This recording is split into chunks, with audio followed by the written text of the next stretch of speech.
السلام علیکم dear students.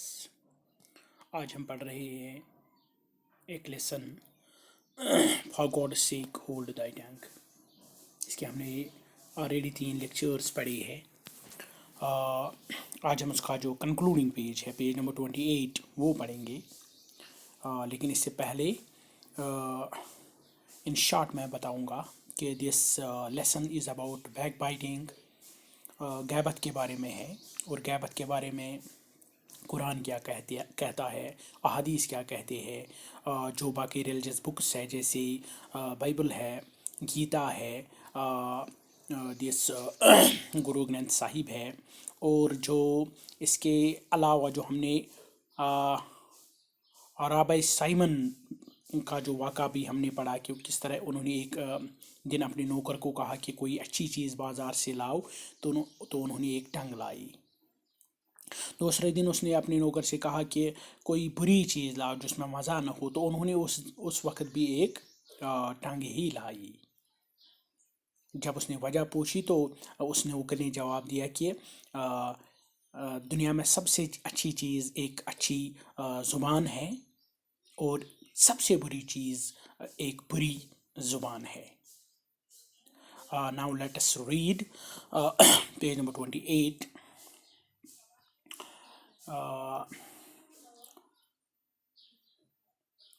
Soon after that incident، جب یہ واقعہ ہوا، جب اس نے ایک بار ایک اچھی زبان لائی اور دوسری بار بھی وہ زبان ہی لائی، تو اس انسیڈنٹ کے بعد، اس واقعے کے بعد، the rabbi invited his disciples to a meal at which both soft and hot tongues were served. اس نے پھر ان کو، اپنے جو پیروکار ہے، اپنے جو مرید ہے، اپنے جو شاگرد ہیں، ان کو کھانے پر بلایا، اور اس کھانے میں انہوں نے دونوں قسم کی ٹنگز سرو کی. دونوں قسم کے ٹنگز، ایک تو ہارڈ تھی، سخت تھی، اور جو بالکل پک نہیں گئی تھی پوری طرح، اور دوسری جو سافٹ تھی، بالکل اچھی پکی ہوئی تھی، مزیدار تھی. ایک تو بالکل اچھی طرح پکی ہوئی تھی، دوسری بالکل اس کو ہارڈ رکھا گیا، اس کو زیادہ اچھی طرح پکایا نہیں گیا. پھر کیا ہوا؟ The disciples ate the soft one and left the hard one untouched. یہ تو یقینی بات تھی کہ سبوں نے اسی زبان کو کھایا جو بالکل پکی ہوئی تھی اچھی طرح، جس میں مزہ تھا. اس ٹنگ کو ٹچ ہی نہیں کیا گیا جو ہارڈ تھی، جو سخت تھی. نوٹسنگ دس، جب رابی سائمن نے دیکھا کہ یہ ہو رہا ہے، the rabbi said to his disciples، انہوں نے اپنے ڈسپلس سے کہا، اپنے شاگردوں سے کہا، اپنے پیروکاروں سے کہا، as you choose the soft tongue and reject the hard ones، آج آپ نے ایک سافٹ ٹنگ کو کھایا اور ہارڈ ٹنگ کو بالکل ٹچ ہی نہیں کیا. so also use only a soft tongue in your conversation with one another. لہٰذا اپنی زبان کو ہمیشہ نرم رکھو، اپنی زبان کو سافٹ رکھو، اپنی زبان کو کبھی غلط استعمال مت کرو، کبھی اس کو ہارڈ مت بناؤ، کبھی اس سے غیبت مت کرو، کبھی اس سے گالیاں مت دے دو.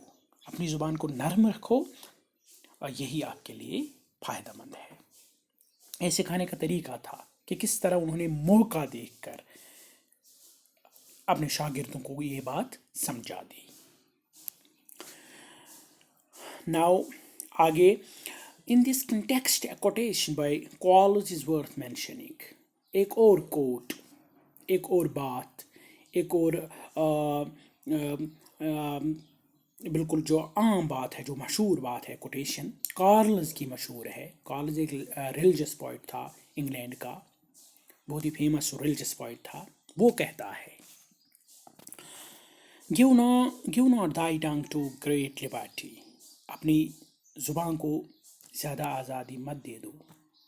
آزادی مینز زیادہ باتیں مت کرو، اس کو اتنی آزادی مت دے دو lest it take thee prisoner.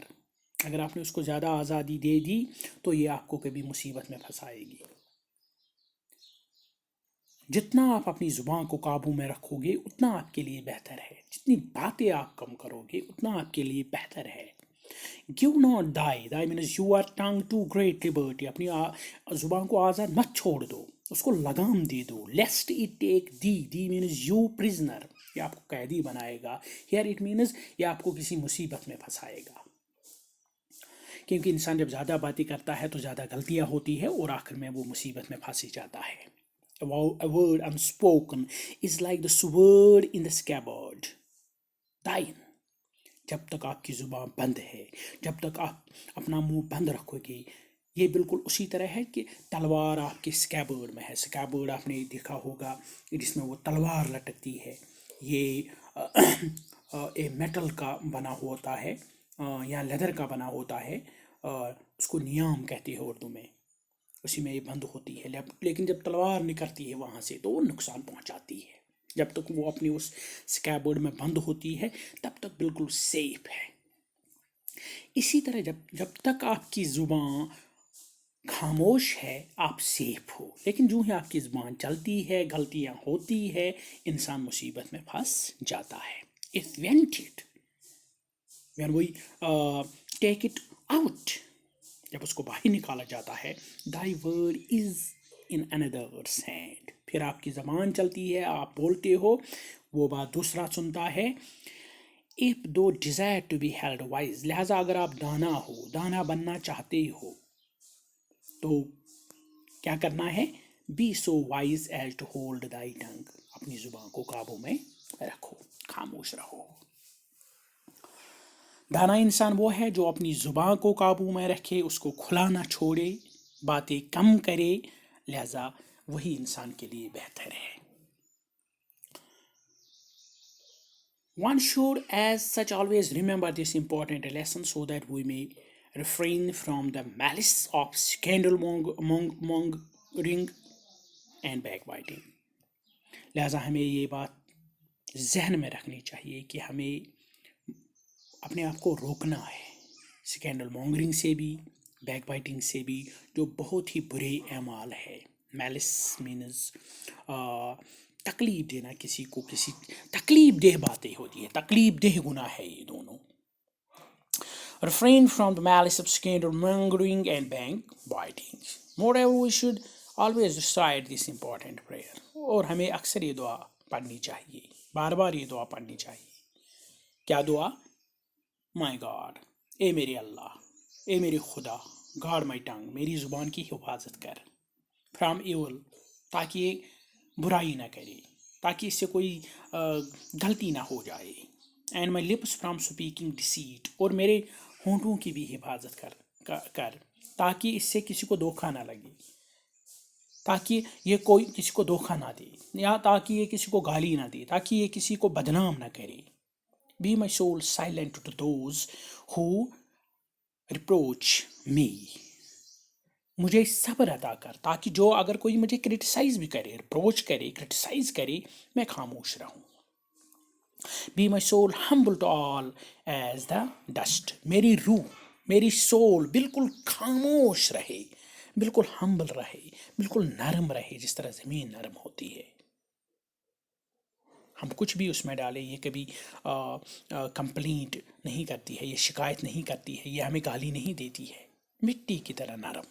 یہ ہمیشہ بالکل ہمارے جو ہم بھی اس میں ڈالے اس کو بالکل لے لیتی ہے، واپس نہیں کر دیتی ہے.